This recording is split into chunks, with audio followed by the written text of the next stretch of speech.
E aí, moçada, estamos de volta, continuando com aquele nosso papo bacana sobre primeira geração modernista.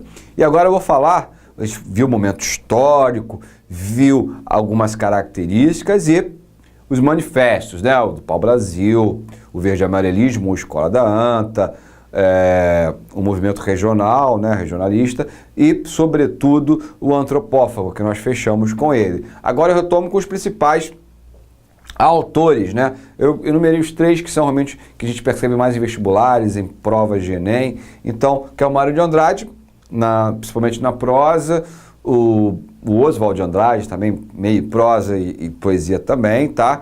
E o Manuel Bandeira como figura principal de poesia nessa primeira geração. Então vamos lá, o Mário de Andrade. Em 1917, escreveu seu primeiro romance sob o pseudônimo de Mário Sobral. Então ele não assinava como Mário de Andrade no primeiro, ele assinou como Mário Sobral. Há uma gota de sangue em cada poema. Nessa obra, Mário de Andrade defendia a paz e criticava a Primeira Guerra Mundial e todas as consequências que ela causou. Viajou o Brasil inteiro para pesquisar e conhecer. Visitou cidades históricas, conheceu poemas e canções populares, festas religiosas, lendas, músicas indígenas e etc. Entre os anos de 1923 e 1930, escreveu Clã do Jabuti, Remate das Males, frutos de suas pesquisas folclóricas. Em 1922, publicou Paulicéia Desvarada, obra que na época agradou aos modernistas porque destruía os padrões literários vigentes e propunha uma nova linguagem poética, verso livre, neologismos, rupturas sintáticas, que seria um verso livre, que não precisa ter rima. Tá? Neologismos são palavras criadas que não existem até então, ele cria, não está no dicionário, ele cria palavras novas. E as rupturas sintáticas, a gente percebe que as colocações pronominais sintáticas, até mesmo o cânone, que é a ordem direta das orações, que geralmente tem sujeito, verbo, complemento, sujeito, predicado, essas inversões não respeitam a essas normas sintáticas. Então, a ruptura mesmo com a sintaxe. A partir de 1930, a poesia de Mário de Andrade se volta para a reflexão, a análise e denúncia dos problemas nacionais, tomando dois caminhos. Poesia intimista e introspectivas, destaca-se a obra Poesia de 1942. Então a gente vê, é claro, como qualquer ser humano, a gente amadurece, a gente passa a ver certas coisas diferentes do que víamos há alguns anos atrás. Isso é natural, é do homem isso, além também da sociedade, vai mudar. Então, ele não permanece tendo o mesmo olhar, a mesma maneira de escrever. Ele vai modificar. Afinal, ele é fruto de uma sociedade, assim como nós somos também. Poesia política caracterizava-se por ter uma linguagem agressiva e combater as injustiças sociais. Destacam-se as obras Carro de Miséria e Lira Paulistana, ambos de 1946. Só que Mário de Andrade tem uma obra-prima não só do Mário de Andrade, uma obra-prima da literatura brasileira. Uma obra que, na minha opinião, todos deveriam ler. Então, se você não leu, uma dica de leitura, que é a obra Macunaíma. É importante a leitura dessa obra. Ah, importante porque vai cair no vestibular? Pode cair, como já caiu. Pode cair no Enem? Pode cair, como já caiu. Entretanto, ela é fundamental para você entender a literatura do seu povo, né? Então, essas obras primas desses autores, obras de Machado de Assis, José de Alencar, Mário de Andrade, eu considero obras fundamentais que todos deveriam ler, tá? Então, quer uma dica de leitura? Macunaíma. Mas o que trata Macunaíma? Considerada a obra mais importante da primeira fase modernista, né? Para compor esta obra, Mário de Andrade se inspirou na obra do etnógrafo. De etnografia significa, segundo o dicionário Aurélio, disciplina que tem por fim o estudo e a descrição dos povos, sua língua, raça, religião, etc., e manifestações materiais de sua atividade. Koch-Gruber, von Roraima zum Urunico, um conjunto de lenda dos índios Taulipanguês e Arecunais. Mário de Andrade chamou a sua obra de Rapsódia, nome que na música significa composição que envolve uma variedade de motivos populares. Então ele mistura uma série de motivos populares, por isso ele diz que Macunaíma é uma rapsódia. Porém também pode ser chamada de romance, pois apresenta semelhanças com os romances medievais. Macunaíma, ele tem um herói, né, sem caráter, né? E sem caráter é dúbio, né? Porque ele diz que o Brasil é um país sem identidade, ele não tem uma identidade, não é? Porque nós somos negros, nós somos brancos e nós somos índios, e tudo misturado. Então, qual é a identidade do brasileiro? O brasileiro é o quê? Você pode dizer que o brasileiro é o branco? Sim. Mas o brasileiro não pode ser o negro? Sim. Mas ele não pode ser o índio? Sim. E aí não pode ser o cafuzo, o mameluco, o mulato?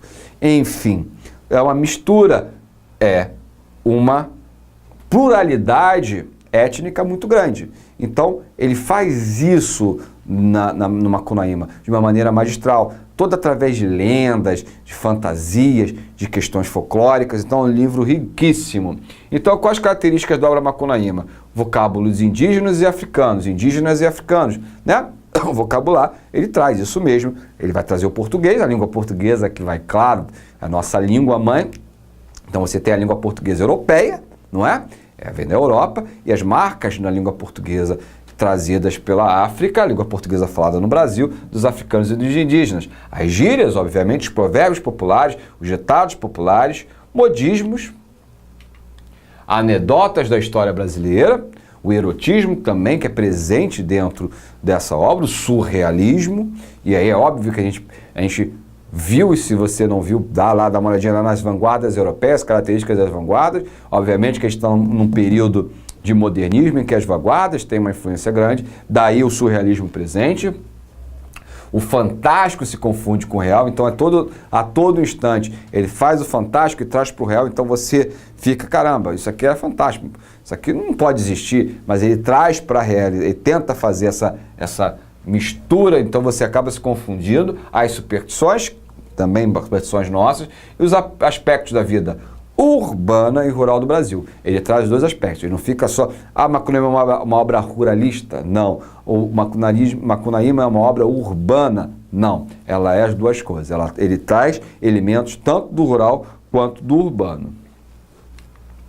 Manuel Bandeira, né? Manuel Bandeira, Oswald de Andrade e Mário de Andrade, né? Formam o trio de escritores mais importantes da primeira fase modernista, de 22 a 30, como eu já havia falado. Esta fase é responsável pela divulgação e solidificação desse movimento no Brasil.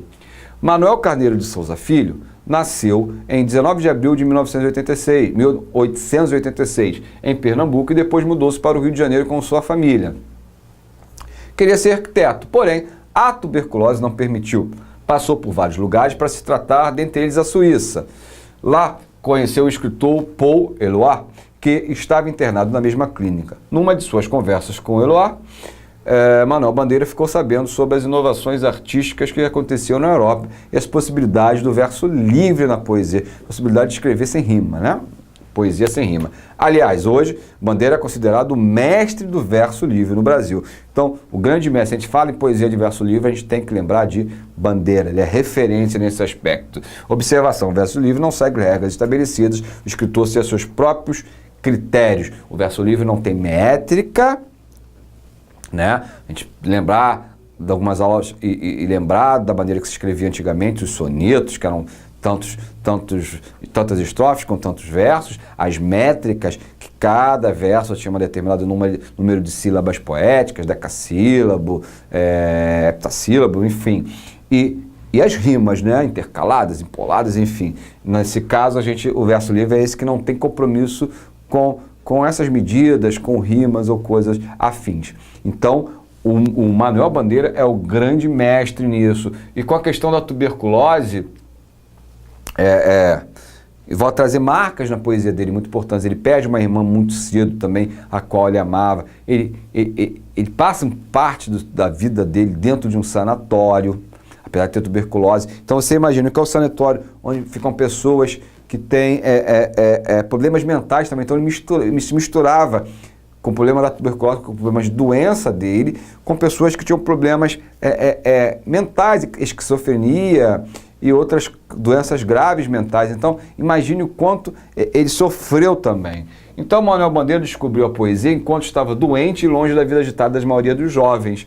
Então, quais seriam, então, os temas mais comuns dele? Paixão pela vida, a morte, o amor, o erotismo, solidão, angústia, o cotidiano, coisas do dia a dia, muito, e a infância, uma infância muito difícil também, marcada pela perda cedo de uma irmã cedo que ele amava muito, pelas questões da doença. Então, esses são temas recorrentes da poesia de Bandeira, que também recomendo. Se você não ler a obra toda de Bandeira, que é um pouco extensa, leia alguma coisa, procure alguns poemas de Bandeira, são belíssimos. E o último nome, não por isso menos importante, tá? O de Oswald de Andrade, como eu disse, não tem parentesco nenhum com Manuel Bandeira, óbvio, né? Mas com o Mário de Andrade. José Oswald de Souza Andrade nasceu em 1890 e morreu em 1954. Foi jornalista, poeta, romancista e autor de peças teatrais. Escreveu poesias originais com humor, ironia e com uma linguagem coloquial, linguagem do dia a dia, deixando de lado o purismo e o artificialismo. Como era crítico e debochado, estava sempre pronto para satirizar a burguesia, classe de onde veio. Satirizava o meio mesmo em que ele vivia. Oswald defendia a valorização de nossas origens e de nosso passado. Buscava uma língua brasileira que incorporasse os erros gramaticais, né, que para ele eram verdadeiras contribuições para a definição da nacionalidade. Então, alguns desvios gramaticais que trazemos até hoje, né, alguns trazemos até hoje, na nosso falar, para eles, para o Oswald, eram marcas de uma originalidade, de uma língua 100% nacional, de uma língua 100% brasileira. Oswald propõe uma ruptura com os padrões da língua literária culta. Revoltou-se contra a poesia que se limitava a obedecer e copiar certas fórmulas e padrões consagrados pelos tradicionalistas. Então, Oswald, ele rompe com essas formas tradicionais, você vai ver que ele escreve propositalmente como as pessoas falam, então você vê, nossa, mas isso aqui está escrito errado. No rigor da gramática, sim, mas ele faz isso de propósito. Ele traz esses elementos da fala, transgredindo uma norma culta e purista, propositalmente. Certo? Encerro por aqui a primeira geração moderna, mas já vem num próximo bloco, você querendo, vai lá, clica lá e abre, a segunda geração modernista, uma geração mais rica, maior, e com uma produção literária bem mais abrangente, certo? Até uma próxima, um forte abraço.